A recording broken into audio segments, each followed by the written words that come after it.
ട്രാൻസ്ഫോമായിട്ടുള്ള ജാസി കാണിച്ചു കൂട്ടും കുറേ പുറപ്പെടുള്ള നമ്മളിപ്പോൾ കാണിക്കുന്നുണ്ട്.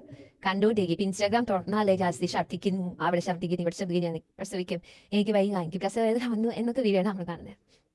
പക്ഷെ എനിക്ക് ജാസി താങ്കൾ എന്താണ് ഉദ്ദേശിക്കുന്നത് എനിക്ക് മനസ്സിലാകുന്നില്ല. കാരണം പ്രഗ്നൻസി എന്ന് പറഞ്ഞൊരു മഹത്തായ ഒരു കാര്യമാണ്. ഒരു സ്ത്രീ അമ്മയാവുകയും ഗർഭം ധരിക്കുകയും ഒരു കുട്ടീനെ 9 മാസം അവൾ വയറ്റി ചമുക്കുകയും ഒന്ന് പ്രസവിക്കുക, അതൊക്കെ പറഞ്ഞാൽ മനസ്സിലാവില്ല ഫേസ്.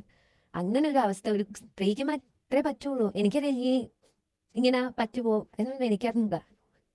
അങ്ങനെയുള്ളൊരു കാര്യത്തെ അവരെത്ര തമാശ രീതിയിലാണ്, എത്ര പരിശ്രമമാണ് വീഡിയോ ചെയ്യുന്നതെന്ന്. ഇതിലൂടെ എന്താ കിട്ടുന്നതെന്നും എനിക്കറിയില്ല. കാരണം അവരെ സ്നേഹിക്കുന്ന ഇപ്പോൾ ഒരു 10ൽ 5 പേരോ 2 പേരോ ഒക്കെ അവർക്കൂടെ ഒരു ബാഡായിട്ടുള്ള കാര്യമല്ലേ ജാസ്തി നിങ്ങൾ ചെയ്യുന്നു.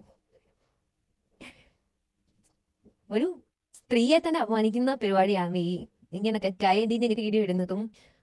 നമുക്കിപ്പോ ഒരു വീഡിയോ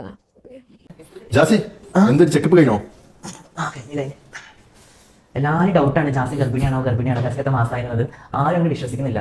നിങ്ങൾ എല്ലാവരും വിശ്വസിക്കാൻ സീരിയസ്ലി നോണ പറയുന്നല്ല. Wait and see. അപ്പോൾ ഇന്നിതാ ചെക്കപ്പിന് വേണ്ടി വന്നാണ്.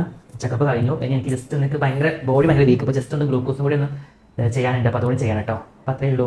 ടാറ്റാ. ഒരു വേറൊരു വീഡിയോയും കൂടെ സീൻ ഞാൻ ട്രൈ ചെയ്ത് കാണിക്കാം. അതുകൂടെ കണ്ടോ കേട്ടോ. ഞങ്ങളുടെ ഹോസ്പിറ്റലിൽ വന്നിട്ടുണ്ട്. എത്ര മനോഹരമായ ദിവസങ്ങളായിരുന്നു. Hi guys, ജാസ്തി നാശിയാണ്. ഞങ്ങൾക്കുള്ളത് നമ്മുടെ വൈറ്റിലുള്ള കോസ്മെറ്റിക്സ് ക്ലിനിക്കിലാണ്. അപ്പോൾ ഇവിടെ ഒരുപാട് സ്കിന്നിനും അതുപോലെ ഹെയറിനും ഒരുപാട് ട്രീറ്റ്മെന്റുകൾ ഉണ്ട്. അപ്പോൾ ഇന്ന് ഞാൻ ചെയ്യാൻ വേണ്ടി വന്നത് അപ്പോൾ ഫൈനലി ഞങ്ങൾ ട്രീറ്റ്മെന്റ് എല്ലാം കഴിഞ്ഞു. സ്കാൻ ചെയ്തെന്ന് പറഞ്ഞ സെയിം സ്പോട്ട് ആണ് കേട്ടോ. ഞാൻ ഭയങ്കര ഹാപ്പിയാണ്. എന്തൊക്കെ ഇഷ്ടപ്പെട്ടു. സ്റ്റാഫുകളാണെങ്കിലും ഇവിടുത്തെ മാം ആണെങ്കിലും ഒക്കെ ഭയങ്കരമായിട്ട് നമ്മളെ നന്നായിട്ട് കാര്യങ്ങൾ പറഞ്ഞു തന്നെയാണ് നമ്മൾ ചെയ്തത്. അപ്പോൾ ഇതൊരു ഞാൻ ഇപ്പൊ കാണിച്ച 2 വീഡിയോയിലും അവരാദ്യം എന്തിനാ അങ്ങനെ ആ ഒരു തെറ്റായ സന്ദേശം തന്നത്. കാരണം അവര് ഇന്ന് ട്രീറ്റ്മെന്റ് പോയി അത് പറഞ്ഞപ്പോൾ എല്ലാം നീ സ്കാനിങ് കഴിഞ്ഞു, എനിക്ക് വയ്യ, എന്തൊക്കെ ഷോ ഓഫ് കാണിക്കുന്നതെന്ന് എനിക്ക് എന്നെ മനസ്സിലാവുന്നില്ല. ഞാനാണെങ്കിൽ ഒരു പരിധി വരെ ജാസിന്റെ വീഡിയോ ഇഷ്ടമായി, ഞാൻ കാണും. എനിക്ക് ടൈം പാസിന് ഞാൻ കണ്ടോണ്ടിരിക്കും. കാരണം അതൊക്കെ അവരവരുടെ ഇഷ്ടമാണ് വീഡിയോ ചെയ്യുന്നതും എന്ത് ചെയ്യണമെന്നൊക്കെ.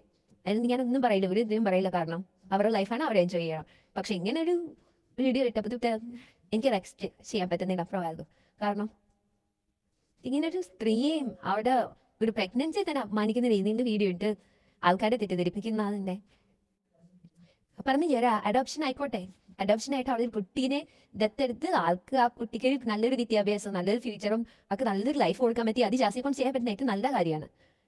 അതിന് പകരം ഞാൻ ഇപ്പൊ പ്രസവിക്കും, എനിക്ക് ഗർഭമുണ്ട് എന്നൊക്കെ പറയുന്നത് തന്നെ വളരെ ബാഡാണ്.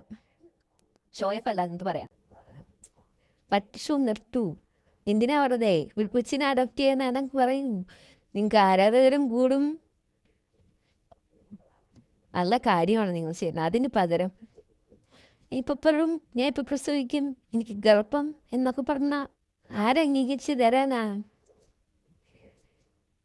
മണിയൊക്കെ കിട്ടിയ ഗർഭം ഉണ്ടാവുക എനിക്ക് പഠിച്ചോ. മൈ ബൈ. ഇപ്പം എന്താ വേണ്ടിയിട്ടുള്ളൂ.